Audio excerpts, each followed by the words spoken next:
This is the Frog King from the Grimm Brothers Fairy Tales. In olden times, when wishing still helped one, there lived a king whose daughters were all beautiful. But the youngest was so beautiful that the sun itself, which has seen so much, was astonished whenever it shone in her face. Close by the king's castle lay a great dark forest, and under an old lime tree in the forest was a well, and when the day was very warm, the king's child went out into the forest and sat down beside the cool fountain. And when she was bored, she took a golden ball and threw it up on high and caught it, and this ball was her favorite plaything. Now it so happened that on one occasion the princess's golden ball did not fall into the little hand which she was holding up for it, but onto the ground beyond, and rolled straight into the water. The king's daughter followed it with her eyes, but it vanished, and the well was deep, so deep that the bottom could not be seen. At this she began to cry, and cried louder and louder, and could not be comforted.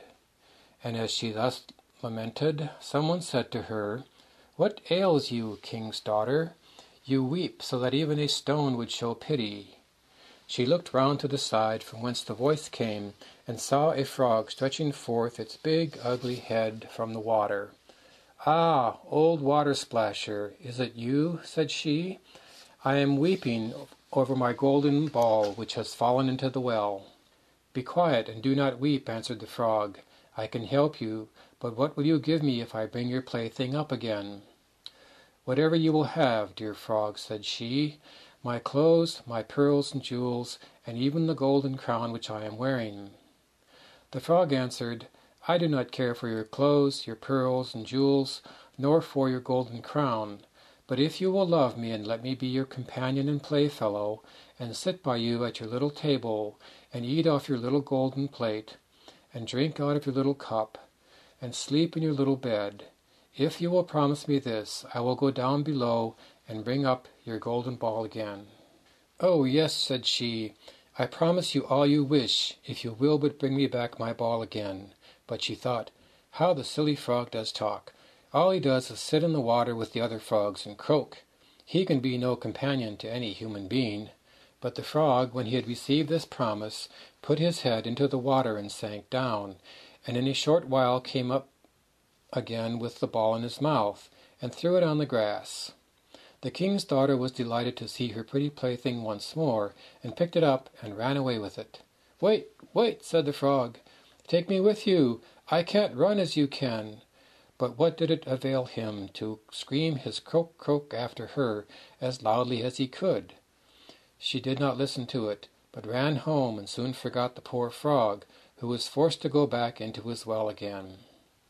The next day, when she had seated herself at the table with the king and all the courtiers, and was eating from her little golden plate, something came creeping splish splash up the marble staircase, and when it had got to the top, it knocked at the door and cried, "Princess, youngest princess, open the door for me."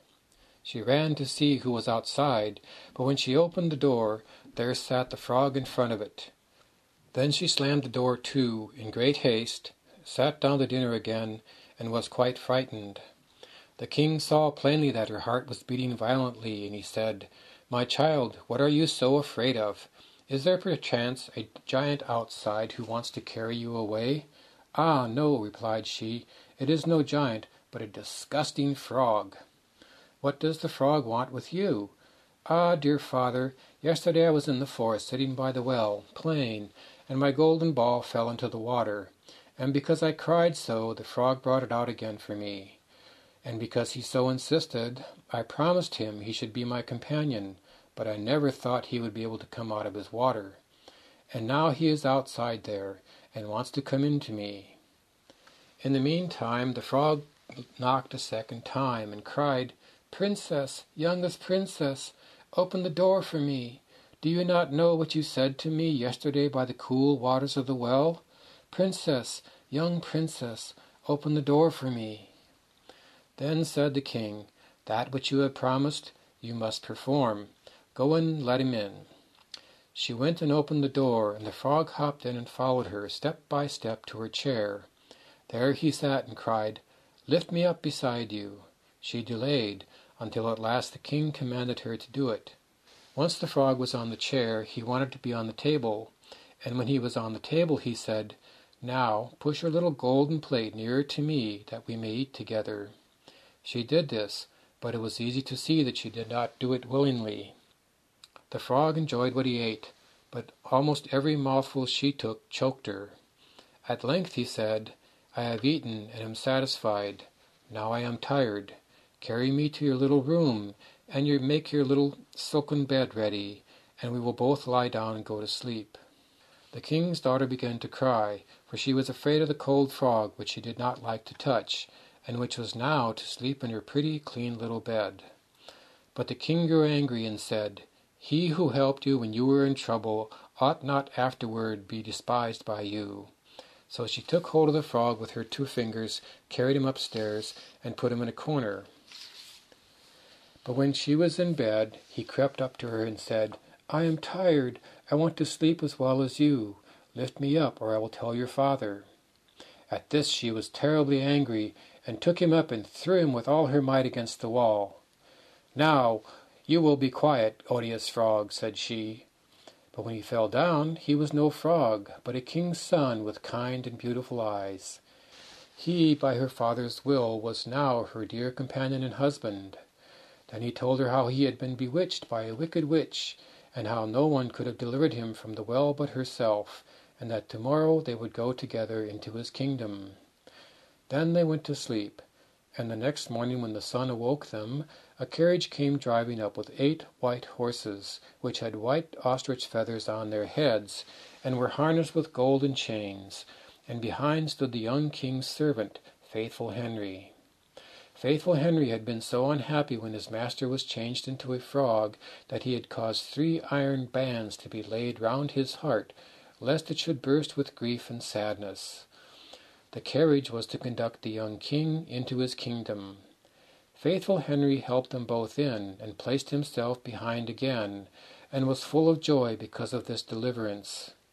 And when they had driven a part of the way, the king's son heard a cracking behind him as if something had broken. So he turned round and cried, "Henry, the carriage is breaking." "No, master, it is not the carriage. It is a band from my heart, which was put there in my great pain when you were a frog and imprisoned in the well." Again, and once again, while they were on their way, something cracked, and each time the king's son thought the carriage was breaking. But it was only the bands which were springing from the heart of Faithful Henry, because his master was set free and was happy.